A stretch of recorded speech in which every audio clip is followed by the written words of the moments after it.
کیا آپ کے آلے کی مرمت کی ضرورت ہے؟ ہم مفت تشخیص پیش کرتے ہیں، بغیر کسی فون سفر کے آپ کے دروازے سے لے کر واپس کرتے ہیں۔ مرمت سے پہلے قیمت بھیجتے ہیں اور صرف آپ کی منظوری کے بعد آگے بڑھتے ہیں۔ سادہ، شفاف اور پیشہ ورانہ۔ تفصیل میں لنک۔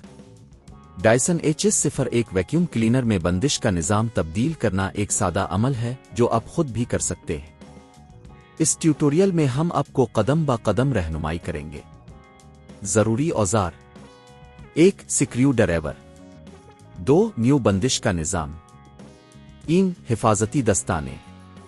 پہلا قدم، ویکیوم کو بند کرنا۔ ویکیوم کلینر کو کسی بھی قسم کی خرابی سے بچانے کے لیے اسے بند کر دیں۔ پلگ نکالی تاکہ یہ کسی بھی قسم کی بجلی سے محفوظ رہے۔ دوسرا قدم، پرانے بندش کا نظام ہٹانا۔ سکریو ڈرایور کی مدد سے ویکیوم کے نیچے موجود پیچوں کو کھولیں۔ جب آپ پیچوں کو ہٹا دیں تو احتیاط کریں کہ کوئی بھی حصے خراب نہ ہوں۔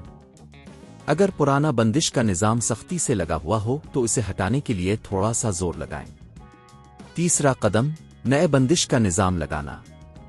نئے بندش کے نظام کو اچھی طرح چیک کریں کہ وہ صحیح طریقے سے فٹ ہو رہا ہے۔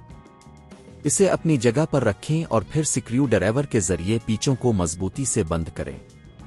چوتھا قدم، چیک کریں کہ سب کچھ درست ہے۔ نئے بندش کے نظام کی جگہ کو چیک کریں کہ یہ صحیح طرح سے لگ گیا ہے یا نہیں۔ اگر آپ کو کوئی جھنجھٹ نظر آتا ہے تو دوبارہ پیچوں کو چیک کریں۔ پانچواں قدم، ویکیوم کو دوبارہ چالو کرنا۔ اب جب کہ اپنے بندش کا نظام تبدیل کر لیا ہے، ویکیوم کلینر کو دوبارہ پلگ ان کریں۔ آخری قدم، کارکردگی ٹیسٹ۔ ویکیوم کو چلائیں اور چیک کریں کہ آیا یہ درست طور پر کام کر رہا ہے یا نہیں۔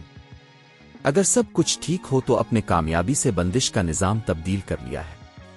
یہ عمل تقریباً 30 منٹ لے سکتا ہے، اور اگر آپ کسی ماہر کی مدد لیتے ہیں تو یہ آپ کو 2000 سے 3000 روپے تک لاگت کر سکتا ہے۔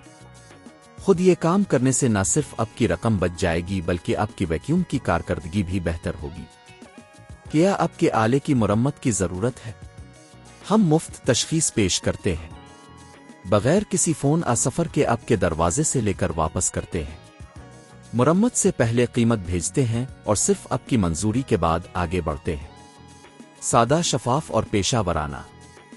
تفصیل میں لنک۔